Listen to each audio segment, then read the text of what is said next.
Hi, I'm Chad Peavy, and today I want to talk about perspective. And so I'm going to share my slides with you and walk you through what is, it's my perspective octagon. It has 8 different sides to it. And what I want to do is just share with you how I sometimes look at life, perspective being the lens through which we look at our current circumstances or we currently look at our life. And sometimes those are positive and sometimes those are negative. And so I wanted to show you how I'm looking at it because, quite honestly, this is something that I have to battle with all the time. It's getting my mind in the right spot and keeping a positive perspective on my life and my outlook.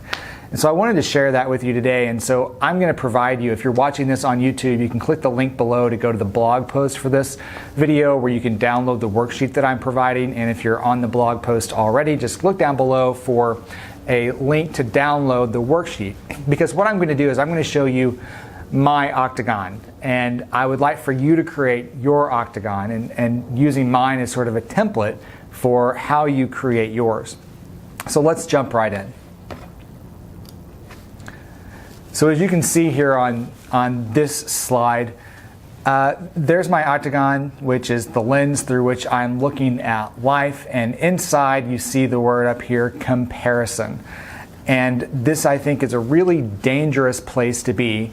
Not only in business, we hear in business, don't compare the front end of somebody else's business to the back end of yours. And what people mean by that is people are only sharing the good and the positive things that are happening in their business. And you may be feeling like your business is a disaster. It may be chaos because you get to see everything, the good, the bad, and the ugly. And especially if you have a team, you're seeing a lot of the ugly because a lot of times your team is helping you with those things that don't really need to make it to your plate. And a lot of times the things that the team may be filtering out are those positive interactions, the thank yous, and the accolades that you get for doing the work that you do. So especially if you're in a leadership position in your organization, it's sometimes tough to see the full picture because you're dealing with so many of the issues day in and day out. But when we're looking at life through comparison, when we're comparing our lives to that of others, it can be an easy time for us to get down on ourselves and feel frustrated with where we are. And the alternative to that is to look at your strengths. Look at the things that you've done well. Look at what's going great in your life. Look at what those things are that make you uniquely you, that make you special, that allow you to bring value to your customers, that allow you to bring value to relationships, whatever those things are. I think that's a much healthier place to be, a different lens to look through your life than one of comparison. The second one is loneliness. And this is tough for so many people. There are studies coming out more and more that we are one of the loneliest and most isolated societies in the history of man. And it's a real epidemic. People are feeling more and more isolated, more and more lonely, which is ironic because we have all these different ways to connect now through social media and online platforms. But more and more we are feeling isolated and lonely. And so to combat that, I would say reach out and ask for help.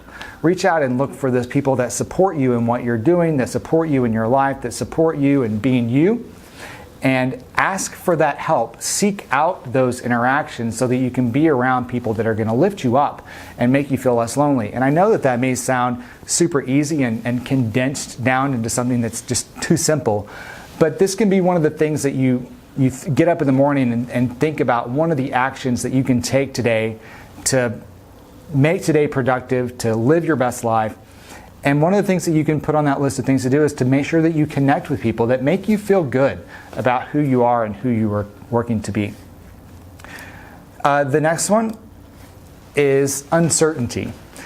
And this is one that I think a lot of us struggle with that are business owners because we look down the pike, we look down the path, and it's very, very uncertain. And there are so many variables that we do not control, that we don't understand, that are not in focus for us right now, that can impact what that path is going to look like, what our futures look like. Something could happen to the market. A natural disaster could come along. Anything could happen. We could get sick. A family member could get sick. So many things could happen, right? And that's the operative word there. So many things could happen, and our mind immediately goes there because we're always trying to survive, right? Our minds go to survival, and we're always looking at risk and trying to figure out how to mitigate those risks and make the most of any situation. So that's where our mind naturally goes. But I think one way to overcome that way of thinking is to look back at your track record. What have you done in your past that has gotten you to where you are now? What is your track record so far? Is it one that is littered with chaos and tragedy and natural disasters? Maybe, but probably not. And even if so, you made it this far. So what are the things that you've done along your track record of success that have made you who you are today? The next one is randomness. When I look at my life and allow my life to be consumed with randomness, I get random results. And so I think this is also a dangerous lens through which we can view our lives, and that is being open to randomness or not keeping our eye on the prize and allowing randomness to come into our life. And the opposite of that, the better lens, in my opinion, is to be in charge of writing your own story. And what I think about when I think about this is I'm working on a career as a speaker and a teacher. That's what I want to be doing more of. And I know that the most effective talks that I hear are those where the speaker is telling a story about where they were and where they wound up. And so now when things are happening to me in my life, I'm thinking about the story that I want to be able to tell 1 year from now, 5 years, or 10 years from now. What is it that I'm going to write about this period of my life? Now, this lends me to think that I have more control of my life, and I think that that's absolutely true because I am in the moment framing and writing the stories that I want to be able to tell. So I'm leaving less opportunities for randomness to seep into my life. Next one is the head in the sand. And this is basically shrinking away from your problems. When you're looking at your life and a problem or a circumstance comes along that has you down, it's a bad place to go just to stick your head in the sand and shrink away from your problems. But what I'd rather you do is to look at the opportunities to learn. What is it that I can learn from the experience that I'm having right now? What is the universe teaching me right now about what I'm going through? And what should I be learning to get through this, right? I think we should always be thinking about our continuing education, investing in ourselves, reading as much as we can, learning as much as we can about ourselves. And so not just learning the lessons that life is handing you right now, but what should you be learning so that you can handle this type of situation even better in the future. So I think it's a good perspective in our lives to always be continually learning. The next is being too much into self. Now, when I first started my business, I think I was very interested in self because self was survival, right? I had to think about me and my business and my income because I had to pay the rent. I had to buy the groceries. I had people to take care of, right? So I was all about self. But there does come a point in our lives when we have to get out of self and into service if we really want to be happy and fulfilled with what we're doing in our lives. So being of a servant's mind and being in a servant mindset and adding value for others, creating value for others, I think is a healthier perspective through which we can look at our lives. The next one is fear.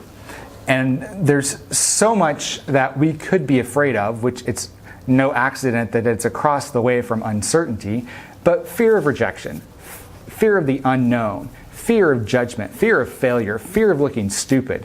All of those things, it's easy for our minds to go there. That's one perspective through which we can look at our lives, is one of fear. But the opposite of that is to always show up as your best self, no matter what the circumstances might be. So I think, there's a saying that you fake it until you make it. I don't really buy into that. I think, especially in this sense, if we're afraid, it's not like our best self left us, or our best self, our best versions of ourselves is always with us. It may take a little bit more work to muster up that best self in order to get that best self to show up when we need it to, but it's not faking it, right? And no matter what's going on in your life, always show up as your best self. I find this in my business when we go to collect money from clients who have fallen behind on their payments. And when that happens, when people get in a mindset of scarcity, there's a lot of fear with that, and understandably so. But typically when we call to try to collect on that, we get yelled at, people are rude, they hang up, they're just kind of nasty. And I know that that's not really who they are at the core, but they're allowing fear to dictate their behavior in that moment. Wouldn't it be better if they just said, hey Chad, I'm so sorry, but we're having some rough times and we're working on getting our payments caught up, but if you can just give us a month or two to get this straightened out, we'd really appreciate it. That would go so much further than being nasty about it and not showing up as your best self. The next one is just being unaware. And being unaware of what you currently have. And the flip side of that is gratitude. And I don't think that you can say it enough that one of the best perspectives we can have for our life is being in a perspective of gratitude and appreciating the things that we have, the things that we've overcome, the things that we've gone through, the things that we've been able to achieve, and our success, our health. Gratitude can completely flip any negative perception that we might have in our lives. No matter what this inner circle, how we may be looking at life through one of these lenses of the inner circle here, gratitude can help us overcome any one of those if we can be in a place of gratitude for the things that we have and the things that we've done. So this is my octagon for perspective. And what I would like to do is challenge you to come up with your own. So as you can see here in the middle, I've put the negative perspective, the places that I tend to go when things are not going my way. Those are on the inside. What are those for you? And I'm giving you a worksheet so that you can do this exercise on your own, but what are those things that keep you from being your best self, that keep you not feeling great, the things that hold you down? What's going on with you when that happens? And you may have an octagon, you may have a square, you may have a triangle, but whatever that is, figure out what those inside things are that are holding you back. And then think about the opposite of that, and that's what goes on the outside of the circle. You know, instead of being unaware, be in gratitude. Instead of being in fear, show up as my best self. Instead of being in self, be in service. What are those things for you? And so I hope that you'll take this exercise and get value from it. Do the exercise. I would love it if you would share your feedback with me. You can find me on Facebook, or you can always email me and let me know how it went.